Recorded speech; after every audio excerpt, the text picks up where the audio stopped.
नमस्कार, जनता टीवी देख रहे हैं आप। मैं हूं आपके साथ अमन त्रिपाठी। बुलेटिन में बात होगी कुछ अहम खबरों की। अयोध्या की मिल्कीपुर विधानसभा उपचुनाव से बीजेपी प्रत्याशी की घोषणा हुई, जहां बीजेपी ने मिल्कीपुर विधानसभा उपचुनाव से चंद्रभान पासवान को मैदान में उतारा है, जिस पर चंद्रभान पासवान ने मिल्कीपुर की जनता का आभार जताया। इतना ही नहीं, उन्होंने बीजेपी के शीर्ष नेताओं का धन्यवाद भी किया है। उन्होंने कहा कि हमारा मुद्दा केवल विकास और जनता की सेवा करना है। सबसे पहले तो मैं मिल्कीपुर की देवतुल्य जनता को धन्यवाद देता हूं और भारतीय जनता पार्टी के शीर्ष नेताओं को, और चाहे दिल्ली की टीम हो, माननीय देश के प्रधानमंत्री मोदी जी हों, चाहे हमारे प्रदेश के मुखिया माननीय योगी आदित्यनाथ सहित भारतीय जनता पार्टी के समस्त शीर्ष नेताओं को धन्यवाद देता हूं, जिन्होंने मुझ जैसे छोटे कार्यकर्ता के ऊपर विश्वास जताया है। तो उस पर हम लोग खरा उतरने का काम करूंगा और मिल्कीपुर की जनता के लिए जितना हो सकेगा रात दिन सेवा करके इस सीट निकाल कर हम लोग और भारतीय जनता पार्टी की झोली में डालने का काम करेंगे।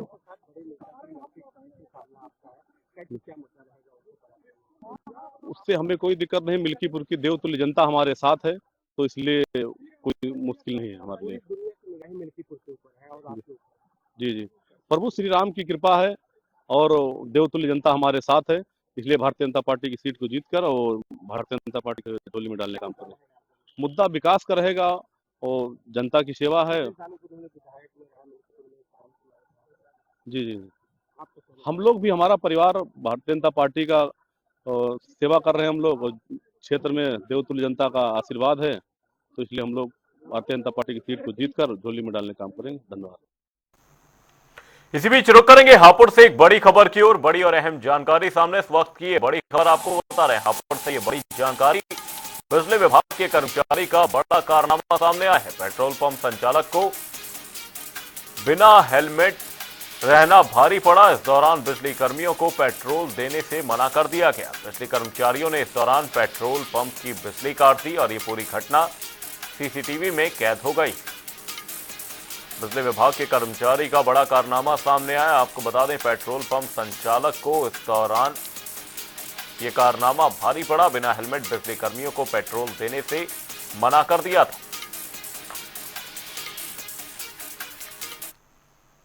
संगम नगरी में महोत्सव महाकुंभ के दूसरे दिन मकर संक्रांति के अवसर पर त्रिवेणी संगम पर अमृत स्नान करने के लिए बड़ी संख्या में श्रद्धालु और कई अखाड़ों के साधु पहुंच रहे हैं। इसी के चलते इस पावन पर्व पर पवित्र स्नान के लिए सनातन धर्म के 13 अखाड़ों के साधु पवित्र डुबकी लगाने आ रहे हैं। वहीं 12 किलोमीटर तक फैले इस पावन मेले में हर हर महादेव, जय श्री राम और हर हर गंगे के जयकारों का जय घोष सुनाई दे रहा है। इसी के चलते नागा साधुओं की राजसी शोभा यात्रा श्रद्धालुओं के आकर्षण का केंद्र बन रही है। श्रद्धालुओं की सुरक्षा के लिए चप्पे चप्पे पर कड़े प्रबंध किए गए हैं। देश विदेश से करोड़ों लोग ब्रह्म मुहूर्त में संगम तट पर आस्था की डुबकी लगाकर सुख, स्वास्थ्य और समृद्धि की कामना कर रहे हैं। इसमें हमारे पूज्य संतों के जितने हमारे अखाड़े हैं, उनका जो अमृत स्नान होता है, एक जो 1000 वर्षों की परंपरा चली आ रही है, उसके अनुरूप जो है उनका भी आयोजन हुआ है। और ये जो आज का जो अमृत स्नान है, ये लगातार जारी है। अभी भी आप देख सकते हैं कि सब जगह स्नान चल रहा है, तो ये संख्या अभी बहुत बढ़ेगी। और जैसा कि मैंने पहले ही कहा कि इस बार की जो महाकुंभ है प्रयागराज का, इसकी परिकल्पना जो है, जो माननीय प्रधानमंत्री जी की प्रेरणा से और मुख्यमंत्री जी के नेतृत्व में, इसको एक भव्य, दिव्य और डिजिटल कुंभ के रूप में इसकी परिकल्पना की गई है। और इसको सुरक्षित, स्वच्छ और सुव्यवस्थित बनाने के लिए हर प्रकार के बहुत ही व्यापक प्रबंध किए गए हैं। चाहे वो लोगों के रुकने की व्यवस्था हो, लोगों के खान पान की व्यवस्था हो, ट्रैफिक की व्यवस्था हो, सुरक्षा की व्यवस्था हो, बिजली की व्यवस्था हो, साफ़ सफाई की व्यवस्था हो, हर क्षेत्र में बहुत ही बड़े पैमाने पे जो है इंतज़ाम किए गए हैं। क्योंकि इस बार ये एक्सपेक्टेड है कि हम करीब 40 करोड़ से अधिक लोगों की उम्मीद है इस संगम पे आने की। और जो व्यवस्था की गई है उसमें 100 करोड़ लोगों तक की भी भीड़ को अगले 20-25 दिनों में हम लोग उसको मैनेज कर सकते हैं। तो जैसा कि आप देख सकते हैं विजुअल्स में, एक पूरे 10,000 एकड़ में एक पूरी अस्थायी नगरी बसाई जाती है, जिसमें कि हमारे अखाड़े हैं, पूज्य संत हैं, और जो हमारे जितने श्रद्धालु हैं और जो कल्पवासी हैं, ये करीब 40 से 50 लाख लोग तो वहाँ पे मौजूद रहते हैं, और बाकी श्रद्धालु आते जाते रहते हैं। तो इतनी बड़ी संख्या में लोग वहाँ रहते हैं, तो उनके लिए हर प्रकार की व्यवस्था हर जगह, चाहे वो भंडारे की व्यवस्था हो, बिजली की आप व्यवस्था देख सकते हैं वहाँ पे। सुरक्षा के लिए करीब 60,000 से भी अधिक पुलिसकर्मी। और ये इसी में पहला स्नान हुआ है, शाही स्नान। इसमें पहले 13 अखाड़े 2 हैं, उनमें से 12 अखाड़ों ने स्नान किया। हम निर्मल संप्रदाय के हैं, हमारा 13वां अखाड़ा अभी हमने स्नान किया है। और इस 2005 के 25 के जो महाकुंभ पर्व में हमने देखा है कि इंतज़ाम बहुत अच्छा है, सफाई बहुत अच्छी है, बिजली पानी और हर जगह इंतजाम अच्छा है। अगर कुछ गड़बड़ हुई है तो हमारे साधु लोगों ने की है, प्रशासन की तरफ से नहीं है। तो सभी लोगों ने जो स्नान किया गंगा में, चुबकी लाई, सभी को आनंदित हुआ, सभी का दिल आनंदित हुआ। हमने बहुत खुशी से इस कुंभ पर स्नान किया। 1977 में पहले कुंभ में आया था, उसके पीछे सभी कुंभ अर्ध कुंभी का स्नान मैंने किया। उस वेले व्यवस्था बहुत खराब थी, पानी की, लैट्रिन बाथरूम की, बिजली की, रहने की, यह सभी व्यवस्था खराब थी।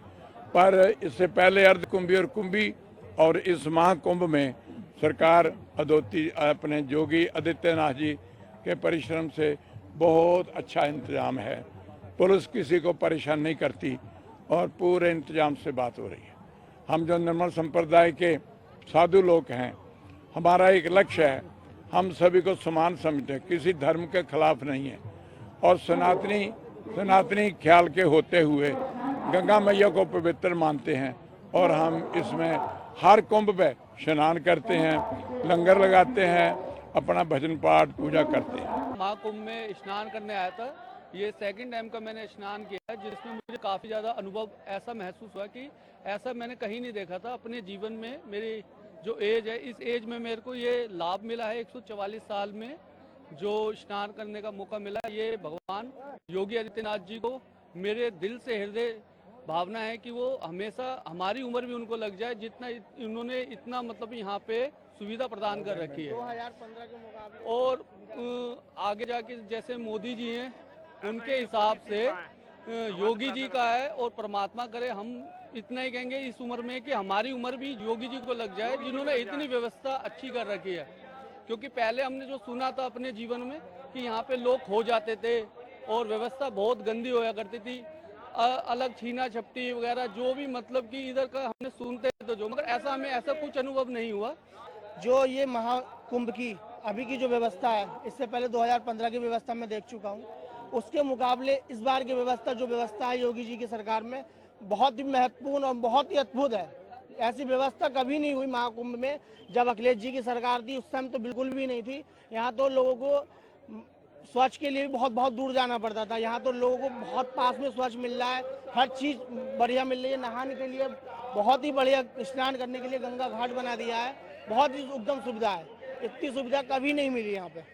I've been almost 50 years in Kuwait, and it has been an experience that I don't know, I cannot really, have it, tell you and express it in words. You have to be here, you have to feel that you are a Sanatani and you follow that Sanatani Dharma, and you feel that you're among your people, and it's all a unity of humanity, nothing else but unity of humanity. That's all I can say. God bless you all. Har Har Mahadev. चूँकि इसमें विभिन्न अखाड़ों के द्वारा भी स्नान किया जाता है, इसलिए इसको हम लोग अमृत स्नान भी कहते हैं। 13 में से 8वें अखाड़े का भी स्नान चल रहा है, और इस अखाड़े के उपलक्ष्य में सभी वरिष्ठ अधिकारी वहाँ स्वयं मौजूद रहते हैं, ताकि कोई साधु संतों के स्नान में किसी तरह की विघ्न बाधा न हो। साथ ही साथ जो जन सामान्य है उसका स्नान भी चलता रहता है, और 12 बजे तक लगभग 1,60,00,000 लोगों के द्वारा स्नान किया जाना संभावित है। बीती रात लगभग 12 बजे से ही सभी जो प्रयागराज की तरफ आने वाले सभी सड़कें थीं उस पर काफ़ी भीड़ भाड़ थी। सभी संबंधित एसपीज़ के द्वारा वहाँ खुद इन चीज़ों को मॉनिटर किया गया था। ये इंश्योर किया गया था, सुनिश्चित कराया गया था कि किसी भी श्रद्धालु को किसी तरह का कोई कष्ट ना हो। हमारी जो पुलिस रिस्पांस व्हीकल हैं, हमारे जो एम्बुलेंसेज हैं, हमने क्रेन्स की भी व्यवस्था कर रखी थी ताकि अगर किसी तरह की कोई आकस्मिक स्थिति हो या ट्रैफिक में कोई व्यवधान आए तो हम उसको तत्काल अटेंड करें। और आज स्नान के बाद से जो अन्य रमणीक स्थल हैं, धार्मिक स्थल हैं, जैसे अयोध्या जी, वाराणसी, चित्रकूट धाम तथा माँ विंध्याचल का मंदिर है विंध्यवासिनी धाम में, वहाँ लोग जाने की पूरी संभावना है। तो उसकी तैयारियां भी कर ली गई हैं।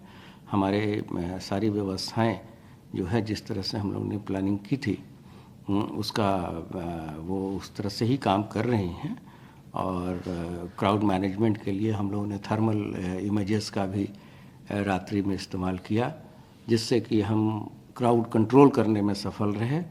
और जैसे ही सुबह हुई और फिर हमने सामान्य जो हमारे टीथर ड्रोन हैं या सीसीटीवी कैमरा हैं तो उसके द्वारा हम लोगों ने अपने ICCC के साथ साथ सभी चीज़ों की मॉनिटरिंग दिया गया है। हेलीकॉप्टर से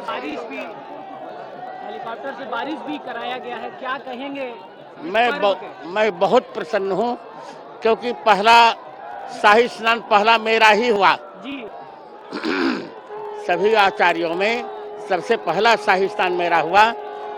इस सरकार की व्यवस्था से भी मैं बहुत प्रसन्न हूँ। इतनी बड़ी भीड़ को सरकार ने नियंत्रित किया, बहुत साधुवाद की पात्र सरकार। जी महाराज, इतना सुंदर दृश्य है, जीवन का जैसे मानो अमृत आज पी लिया। आज संक्रांति के दिन जब संगम में आज डुबकी लगाई हम लोगों ने साथ में, तो बिल्कुल ये लगा कि देवताओं ने, ऋषियों ने, हमारे पूर्वजों ने निश्चित रूप से गणना करके ऐसा मुहूर्त निकाला है, जब तय किया है कि वास्तव में अमृत वर्षा होगी। जिस ठंड में कोई बिस्तर नहीं छोड़ना चाहता, वहाँ क्या बच्चे क्या बूढ़े जिस तरह से जल में पवित्र गंगा, जमुना, सरस्वती के संगम में स्नान कर रहे हैं, मंत्र पढ़ रहे हैं, वेदोच्चार कर रहे हैं, गा रहे हैं, जय जयकार लगा रहे हैं, वो अपने आप में एक ऐसा नयनाभिराम दृश्य प्रस्तुत कर रहा है। आप लोग तो घर से हम लोग देख रहे हैं, लेकिन साक्षात यहाँ देखने का, जीने का ये सौभाग्य जो मिला है, तो वाकई लगता है जीवन सफल हो गया। लोगों से बात हुई तो जी, उन्होंने कहा कि गवर्नमेंट ने जो ये आयोजन किया बहुत अच्छा है। सफाई बहुत, जी देखिए, एक मैं इसको इसी से समझ लीजिए कि आपने देखा होगा कि कुंभ आरंभ होने से पहले ही अब की बार कितनी बड़ी तादाद में विदेशियों ने आ करके महाकुंभ में आकर दीक्षा ली है, स्नान किया है और आकर के पूरी तरह से सनातन रंग में रंग गए हैं। ये इसलिए संभव शायद अब हो पा रहा है क्योंकि अब कुंभ में इस प्रकार की व्यवस्था है कि जो एक व्यक्ति पहले सोचता था कि वो उसको पहले बाहर से जो देखता था उसके लिए यही बड़ा कौतुक था कि कैसे इतने लोग इकट्ठा हो जाते हैं एक तय समय पर। लेकिन अब कोई भी व्यक्ति, आम व्यक्ति हो, खास हो, बाहर से, हर व्यक्ति आ करके यहाँ पर उस आनंद में जी सकता है। ये संभव इसीलिए हो पाया क्योंकि इतनी अच्छी व्यवस्था है। हर जगह आप देखें, जबकि पूरा रेतीला, पूरा बालू का पूरा रास्ता है, लेकिन सड़कें बनी हुई हैं, ठहरने के पूरे बने हैं, सब जगह आपको बाथरूम बने हैं, टॉयलेट्स बने हुए हैं, दिशा निर्देश हैं। स्नान करके बाहर निकले तो वस्त्र बदलने के लिए बहुत अच्छे बने हुए हैं, सारे बूथ्स बने हुए हैं। मुझे लगता है कि सुरक्षा और सफाई दो चीजें यदि हो तो अब कौन व्यक्ति नहीं आना चाहेगा कुंभ में। और आप सब लोगों से भी मेरा ये आग्रह है कि आप लोग ये बहुमूल्य समय बिल्कुल गवाइए मत और आइए जरूर महाकुंभ में आकर के प्रयागराज में जो आनंद हमने लिया उस दिव्य आनंद में भीगिए।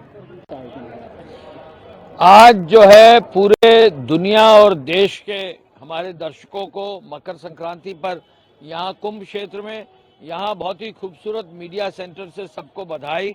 मैं आज जो है खुद संगम नोस पर संगम पर जाकर अपनी पत्नी के साथ नहाकर आया हूँ, कुंभ स्नान करके आया हूँ। इतना खूबसूरत कुंभ मुझे देखने को मिला है। 2019 के कुंभ में जो है आदरणीय प्रधानमंत्री जी के मार्गदर्शन में, मुख्यमंत्री जी के अरेंजमेंट्स के आधार पर जो है बहुत अच्छा कुंभ हुआ था। 25 करोड़ से अधिक लोग आए थे। इस बार कल 1.5 करोड़ से ज्यादा लोग आए हैं, आज 2 करोड़ से लोग ज्यादा आ चुके हैं। मौनी अमावस्या जो इस बार 29 तारीख को है, वो मेन कुंभ का स्नान है। लग रहा है कि पिछली बार की मौनी अमावस्या के समतुल्य आज ही मकर संक्रांति के दिन पहले ही अमृत स्नान में जो है बहुत सारे लोग आ गए हैं। मैं कई विदेशियों से मिला हूं, आपने ट्वीट्स भी देखे होंगे। हर विदेशी यहां आकर खुश है, देश का नागरिक यहां खुश है। परिवारों के साथ लोग आए हैं, बच्चों के साथ आए हैं। और एक चीज नई देखने को मिली है कि यूथ में बहुत क्रेज आया है यहाँ कुंभ में आने का। ये पहली बार मुझे देखने को मिला है। मैं बहुत खुश हूँ। माननीय मुख्यमंत्री जी कल से आज तक लगातार हर घंटे कुंभ की मॉनिटरिंग कर रहे हैं और हमारी मानना है ये है कि इस बार, पिछली बार 25 करोड़ लोग आए थे, इस बार 50 करोड़ से अधिक ही लोग आएंगे और यहाँ कुंभ में लाभ लेंगे। ये भी एक अनुमान लगाया जा रहा है कि इकोनॉमिक साइड पर कुंभ से 1% जीडीपी पर फर्क पड़ेगा। $1 ट्रिलियन इकोनॉमी का लक्ष्य प्रदेश का माननीय मुख्यमंत्री जी ने रखा है।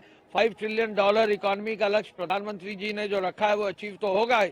उत्तर प्रदेश भी विशेष योगदान देगा और टूरिज्म के पोटेंशियल को आगे बढ़ाकर जैसा कुंभ हो रहा है, ऐसा लगता है कि हर चीज अचीव हो सकती है और ये प्रदेश आगे बढ़ सकता है। मैं पुनः इस अवसर पर, मकर संक्रांति के अवसर पर, मौनी अमावस्या के पहले सबको बधाई देना चाहूंगा। जिन्होंने भी अभी तक आने की व्यवस्था नहीं की है, जरूर आए।